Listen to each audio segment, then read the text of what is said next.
მოგესალმებით, უფლებადამცველთა გაერთიანების თავმჯდომარე ნიკოლოზ ჯავანაძე. თქვენი ყურადღება მინდა მივიპყრო საკონსტიტუციო კომისიის შემადგენლობის კომპლექტაციისა და მისი მუშაობით. კარგად მოგეხსენებათ დამტკიცდა დებულება საკონსტიტუციო კომისიის შესახებ და პარლამენტის თავმჯდომარეს აღნიშნული დებულების თანახმად ერთპიროვნულად ჰქონდა უფლება მიეწვია არასამთავრობო ორგანიზაციები. როგორც სხვა არასამთავრობოებმა ჩვენც გავაგზავნეთ წერილი პარლამენტის თავმჯდომარის სახელზე, რათა ჩართულიყავით აღნიშნულ კომისიაში. მაგრამ ჩვენ და გასაკვირად არც პასუხი, არც რაიმე ახსნა განმარტება არ მოუწიათ და როგორც წინა ხელისუფლება, დღევანდელი ხელისუფლებაც აგზელებს იმ ტრადიციას, რომელიც გამოიხატება იმაში, რომ ესაუბრებიან იმ 3-4 ორგანიზაციას, რომელიც ფინანსდება სხვადასხვა უცხოური გრანტებით და დაკავშირებულია სოროსის ფონდთან, სწორედ საია-მაიებთან, საერთაშორისო გამჭვირვალობა სამართლიანი არჩევნებთან და კიდევ ერთ ორ ორგანიზაციასთან აპირებს ხელისუფლება დიალოგის წარმართვას და სხვების აზრი მისთვის უმნიშვნელოვანია. პირველივე შეხვედრა, რომელიც გამართა პარლამენტის თავმჯდომარის რანგში სამოქალაქო სექტორთან იყო სოროსის ფონდთან და სოროსის ფონდის მიერ დაფინანსებულ ორგანიზაციებთან, სადაც არ იყო მიწვეული სხვა ორგანიზაციები. მაშინვე ჩვენ ეს ცუდად გვენიშნა და ეხლაც როგორც ჩვენ, ასევე რამდენიმე ისეთი არასამთავრობო ორგანიზაცია, რომელიც წლებია საკმაოდ აქტიურად მუშაობს, ეს არის არჩილ კაიკაძიშვილის, დავით ლილუაშვილის, ზვია ტომარაძის ორგანიზაციები არ იქნენ დაშვებული აღნიშნულ კომისიაში. თითოეულ მათგანს, როგორც ჩვენ გქონდა კონკრეტული საკანონმდებლო ინიციატივა და ეხლა როდესაც გამოდის კობახიძე და საუბრობს, რომ აი ყველას ხო არ მივიწვევთ, ეხლა სადაც 72 კაცი მიიწვიეს. იქ 4-5 არასამთავრობო ორგანიზაცია გარდა იმ უცხოეთიდან დაფინანსებულებისა და პოლიტიკური სპექტრისა ხო შეიძლებოდა მიწვეულიყო, მაგრამ ეს არის პოლიტიკა ხელისუფლების, რომ მათ არ აინტერესებს იმ ადგილობრივი არასამთავრობოების პოზიცია, რომლებიც დიდამიც ქმნიდნენ 9 წლის განმავლობაში ებრძოდნენ სააკაშვილის რეჟიმს და ის ხალხი კიდევ ვინც ახლა დღეს ხელისუფლება ელაპარაკება, როგორც 9 წელი ამტკიცებდა სააკაშვილის რეჟიმს, როგორც ჩანს ეხლაც ამ ხელისუფლებასაც განამტკიცებს. ეს გადაწყვეტილება არის პოლიტიკური დისკრიმინაცია, პოლიტიკური ნიშნით დისკრიმინაცია და კანონის წინაშე თანასწორობის დარღვევა პარლამენტის თავმჯდომარის მხრიდან. იმიტომ რომ შენ როდესაც მხოლოდ და მხოლოდ ერთ სუბიექტებთან გაქვს ურთიერთობა და ახსნა განმარტებებს არ აძლევს სხვას, რომ აი რატო შეიძლება, რატო ეუბნები მათ უარს. აქ ამ შემთხვევაში არ არის საუბარი მხოლოდ ჩვენს ორგანიზაციას და ჩვენ კიდევ რაღაცა ახირება და ის კი არა გვაქვს, რომ რეალურად იქ ყოფილიყავით. ჩვენ კონკრეტული საქმის კეთება გვინდოდა. ეხლა მე რამდენადაც ვიცი, პირველი შეხვედრა, როდესაც იყო დიმიტრი ლორთქიფანიძემ და დიდი მადლობა მინდა უთხრა მას, დასვა საკითხი, რომ აი სხვები რატომ არ არიან აქ წარმოდგენილი, სხვა არასამთავრობო ორგანიზაციები, იგივე პარტიები და მათგან იყო ესეთი პასუხი კობახიძის მხრიდან, რომ მათ მოგვაწონონო ჩვენ პოზიციები ფანჯრიდან, ანუ გარედან და მერე შემდგომ ჩვენ ამას განვიხილავთო გარედან მოწოდებულ ინიციატივებს. ეს იცით რა არის უკვე როგორც აი წინა ხელისუფლებამ აი შეცდომებით დაუშვა და ამ შეცდომებით საკმაოდ დიდი პრობლემები შექმნა, ესენიც იგივე შეცდომებს უშევენ.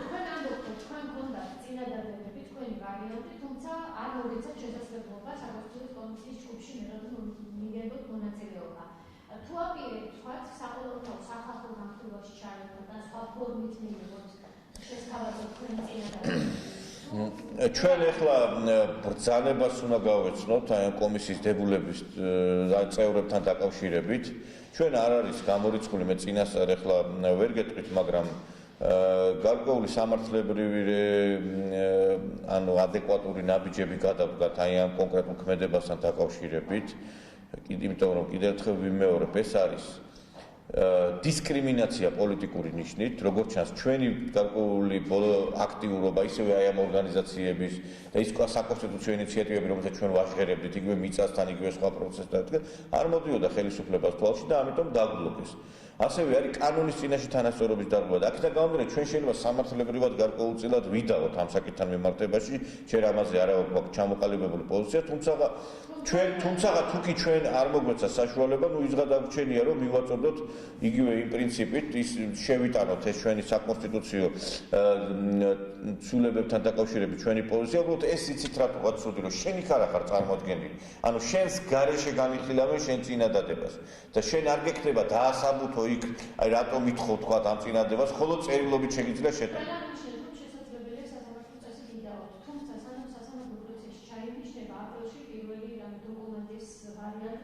არა, ჩვენ არ ვიტყვი რომ სასამართლოზე, უბრალოდ განვიხილავთ ამას ყველაფერს თავისი პროცედურები. სანამ სასამართლოში წახვალ, ჯერ სხვა პროცედურებია განსახილველი, ამიტომ ჩვენ ამას ვწონით, იმიტომ რომ არ გვინდა ისე გავაკეთოთ, რომ წაგებულ ომში ჩავერთოთ, მაგრამ თავისთავად ის პოზიცია, რასაც უკვე სამოქალაქო სექტორის მიმართ იჩენს პარლამენტის თავმჯდომარე, ანუ ჩვენ თავიდანვანებოთ, მოდი ამ საკონსტიტუციო კომისიაში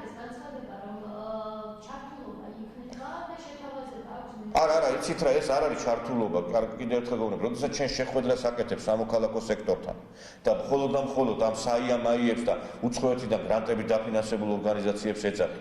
ეხლაც კიდევ საკონსტიტუციო კომისიაში ამ ხალხს ეძახი. ეხლა დღესაც იურიდიული კომიტეტი აწყობს ფართომასშტაბიან შეხვედრას არასამთავრობო სექტორთან.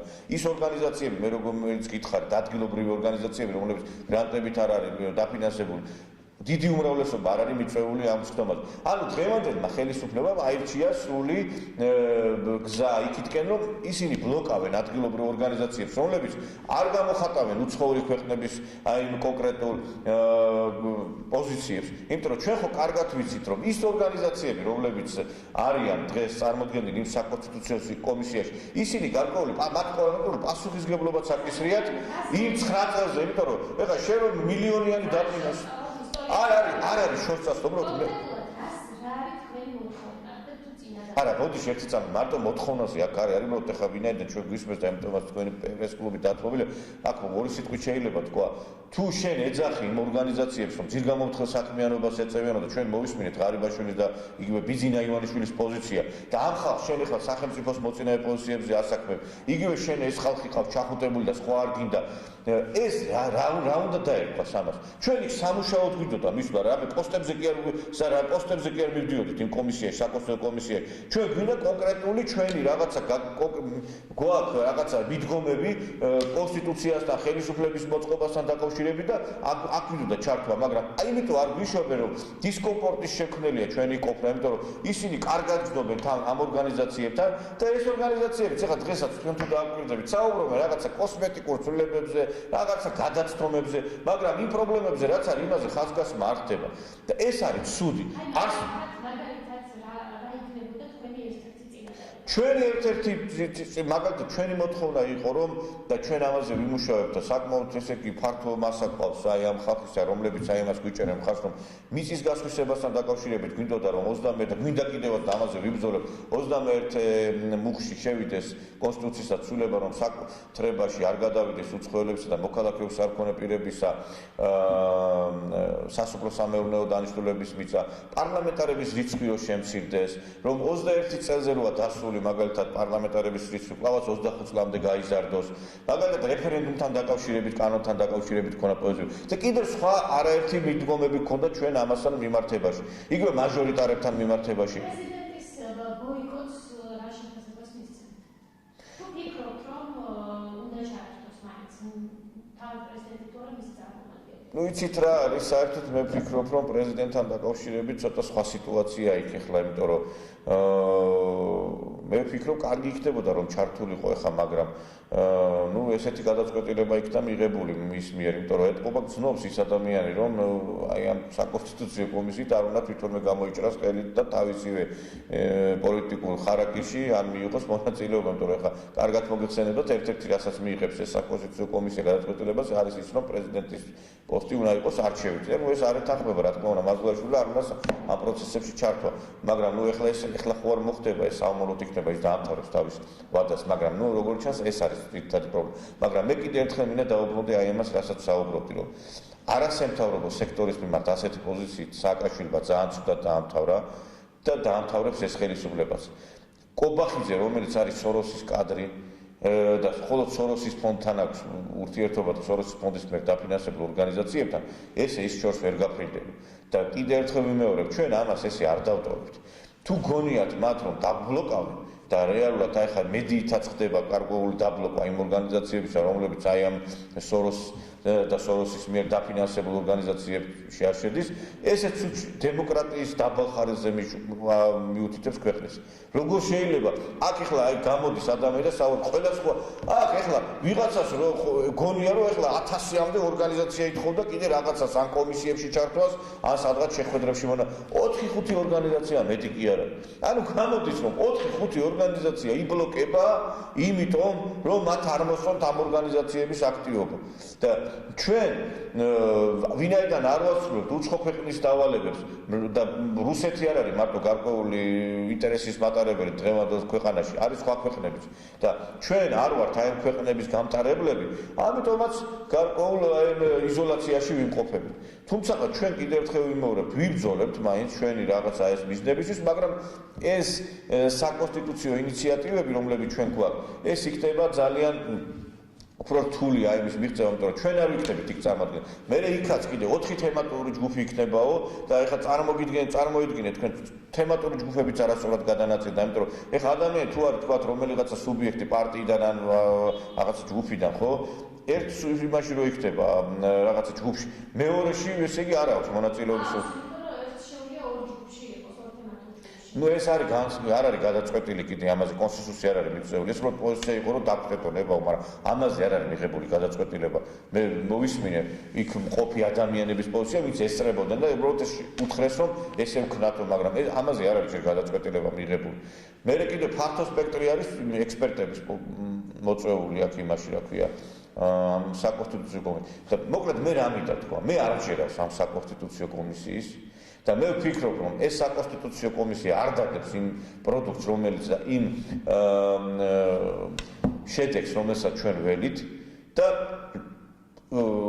პარლამენტი რომელიც აი ესე იწყებს თავის მუშაობას რომ სამოქალაქო სექტორს შუაზე ყოფს და ხლებს და მხოლოდ ირჩევს იმათ ვის მიმართაც კიდე ხანია კითხვის ნიშნებია და თავად ხელისუფლებას გააჩნდა კითხვები და მე ერთი რამე მინდა უთხრა ამ ხელისუფლებას ბოლოს და ბოლოს როდის ახლა თქვენ მართლები და გულწრფელები არჩევნებამდე თუ არჩევნების შემდეგ არჩევნებამდე როდესაც საუბრობთ იმის შესახებ რომ ორგანიზაციები ქვეყანას ანგრევენ და სახელმწიფოს წინააღმდეგ მოქმედებენ ეს ორგანიზაციები საკმაოდ სერიოზულ კითხვის ნიშნებს ბადებენ და ამ ორგანიზაციებთან ყავთ ჩახუტებული და ამ ორგანიზაციების ხელმძღვანელები ყავთ უმაღლეს თანამდებობებზე თუ ეხლა ხართ გულწრფელი როცა აი ამ გადაწყვეტილებებით შემოიფარგლებთ მე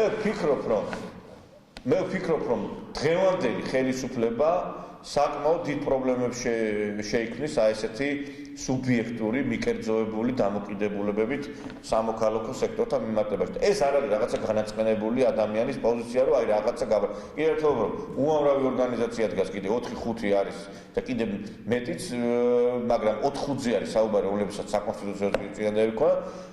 რომლებთა დაბლოკვა არაფერს არ არგებს ამ ხელისუფლებას, იმიტომ რომ ჩვენს უკან იქნეს საინიციატივო ჯგუფები, კონკრეტული პირები, იგივე ექსპერტები და მე ვფიქრობ ჩვენ ამ ყველაფერს თუ კი აი ესე დაბლოკილი ვიქნებით, არც კომისიებში გვექნება მუშაობის უფლება, მედიაშიც კანცელარიიდან ვიღაცები დაბლოკავენ, მაშინ გადავინაცვლებთ ქუჩაში, იმიტომ რომ ახლა სადღაც უნდა დაფიქსირდეს ჩვენი პოზიცია. ეხლა თქვენთან პრესკლუბში ვიმყოფებით და ეთყობა ვიღაცა მისცა განკარგულება და გარკვეულ საშუალებას მედიისა რომ დავიბლოკოთ და არ გაშუქდეს ჩვენი ბრიფინგი. იგივე მიწასთან დაკავშირებით, როდესაც ქონდა ჩვენ აქცია, მოვიდა თქვენი აი კოლეგები პირველი არხიდან და იმედიდან ჩაგწერეს და არ გაუშვეს.